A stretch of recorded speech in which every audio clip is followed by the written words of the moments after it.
Bonjour mes chers amis, donc nous allons poursuivre Pirkei Avot, on est au chapitre 3 et nous sommes arrivés à la Mishnah Yud Gimel, la Mishnah 13. Et qui dit ainsi, Rabbi Akiva disait, la raillerie et la désinvolture conduisent à la débauche. La tradition constitue un rempart autour de la Torah, le prélèvement des dîmes est un rempart pour accéder à la richesse, les vœux sont un rempart pour atteindre l'abstinence, le rempart à la sagesse et le fait de se taire. Alors, une petite biographie sur ce personnage, évidemment qu'on ne présente pas, Rabbi Akiva. Il était aussi appelé Rabbi Akiva ben Yosef et il a vécu au cours de la troisième génération des Tanaïm. D'après les estimations, c'est à peu près de l'an 17 jusqu'à l'an 137. Et ses qualités et le fait qu'il ait côtoyé la plupart des sages de la période de la Mishnah, que ce soit ou en tant qu'élève ou en tant qu'enseignant, explique qu'il soit largement considéré comme le plus important des Tanaïm. Rabbi Akiva était, comme on l'a dit, Ben Yosef, le fils de Yosef, un guerre tzedek, un converti, descendant de l'antique roi cananéen, Sisra, dont l'histoire est rapportée dans le livre des Juges. Il est orphelin très jeune, il était berger, comme Moshe Rabbeinu, chez le richissime Kalba Savoie, et il s'illustra là-bas par ses qualités humaines exceptionnelles qui mêlaient la modestie et surtout l'abnégation. Le traité Avot de Rabbi Nathan relate que c'est à l'âge de 40 ans, alors qu'il était encore un ignorant en Torah, qu'il s'est interrogé face à un puits où il vit des gouttes d'eau creuser la pierre. Si un élément tendre comme l'eau peut entamer la pierre qui est dure, à plus forte raison, dit-il, que la Torah, qui est certainement dure comme l'acier, a la possibilité de pénétrer mon cœur qui est de chair et de sang.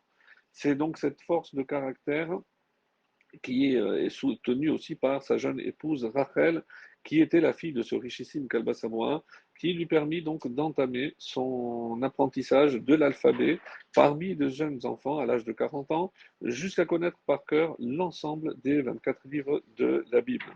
Et ensuite, il est allé chez Rabbi Eliezer et Rabbi Yoshua, chez qui il a appris toute la Torah orale, et c'est notamment à ce dernier qu'il se lia particulièrement, devenant son élève et puisant chez lui cette approche qui émane de la philosophie de l'école de Hillel. Dans son introduction au livre de Mishnayot, Maïmonide, le Rambam précise qu'il apprit de lui également tous les secrets de la Torah, notamment tout ce qu'on appelle Maaser Merkava, les secrets relatifs au char divin, comme c'est écrit dans le prophète Yéreskel. Donc pour nous dire qu'il n'était pas évidemment un maître en Torah orale, mais aussi la Torah secrète. Et c'est à cela donc qu'il a appris aussi auprès d'un dénommé Nahum Ish Gamzo, et c'est ce dernier qui forgea en lui cet amour inconditionnel de tout juif, qui a conduit d'ailleurs Rabbi Akiva à proclamer cette fameuse maxime: tu aimeras ton prochain comme toi-même, c'est là un grand principe de la Torah. Dans ce même esprit, il tenait à ce que chaque juif puisse être considéré avec dignité, et c'est ainsi qu'il a enseigné: n'honore pas le Shabbat que comme un jour de semaine s'il le faut, mais ne te retrouve pas en situation d'être assisté. Grand parmi tous les sages, il fut aussi l'enseignant de la Torah orale par excellence, et après la perte tragique des 24 000 élèves pendant la période du Homer, comme c'est connu, il a malgré tout trouvé la force de se relever, et il a notamment, à travers 5 Tanaïm de la Mishnah, il a repris, comme c'est rapporté dans Yebamot 62b, Rabbi Meir Balanez, Rabbi Shimon Bar Yochai, Rabbi Yehuda, Rabbi Yossi et Rabbi Lazar ben Shamoa.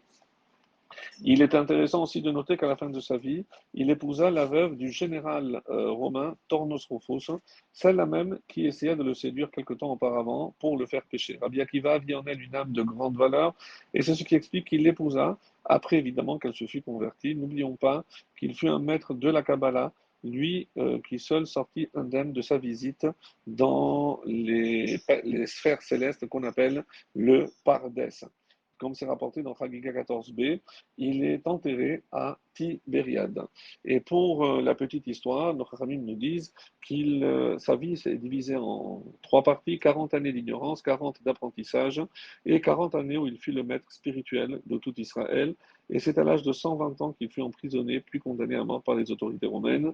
Et exécuté devant ses élèves, il sanctifia le nom de Dieu en récitant le schéma, alors que ses bourreaux lui arrachaient, lui lacéraient la chair à l'aide de peignes d'acier, et il s'éteignit en prononçant le mot Echad. Alors on revient à notre Mishnah. Et qu'est-ce qu'il a dit? La tradition constitue un rempart autour de la Torah, c'est-à-dire que la tradition que nous ont transmise nos Chachamim, nos sages, concernant les lettres d'ailleurs qui manquent ou celles qui sont en trop dans la Torah, à partir desquelles on tire énormément de déductions et d'enseignements. En effet, c'est grâce à ces lettres que l'on peut comprendre comment nous devons accomplir certains commandements, comme il est écrit Basukot au lieu de Basukad, etc., où le terme Basukot est rappelé à 2 reprises alors qu'il est manquant, donc pour nous donner des enseignements. De là, on apprend qu'une souka est valable, même lorsqu'elle ne dispose que de 3 côtés au lieu de 4. Ça, c'est par autre exemple. Il y a d'autres exemples, bien sûr, et c'est ce que voulait nous dire ici le maître Rabbi Akiva. Par ailleurs, il nous dit aussi le prélèvement des dîmes est un rempart pour accéder à la richesse, car il est écrit prélever la dîme, tu prélèveras la dîme. Aser, te aser. Et donc, et l'interprétation, c'est aser, bishvil, chetit asher, prélève la dîme afin que tu puisses t'enrichir, comme c'est rapporté dans Ta'anit 9.1. Et enfin, les vœux sont un rempart pour atteindre l'abstinence, c'est-à-dire que lorsqu'un homme s'engage sur ce qu'on appelle la prichoute, l'abstinence, et qu'il craint de fauter, il convient qu'il prenne sur lui à travers un éder, un vœu, de ne pas faire ceci ou cela, car par ce moyen, il arrivera à dominer son mauvais penchant et enfin réussir, en fin de compte, à ne pas transgresser. Le rempart de la sagesse, c'est le fait de se taire, shetika, le silence.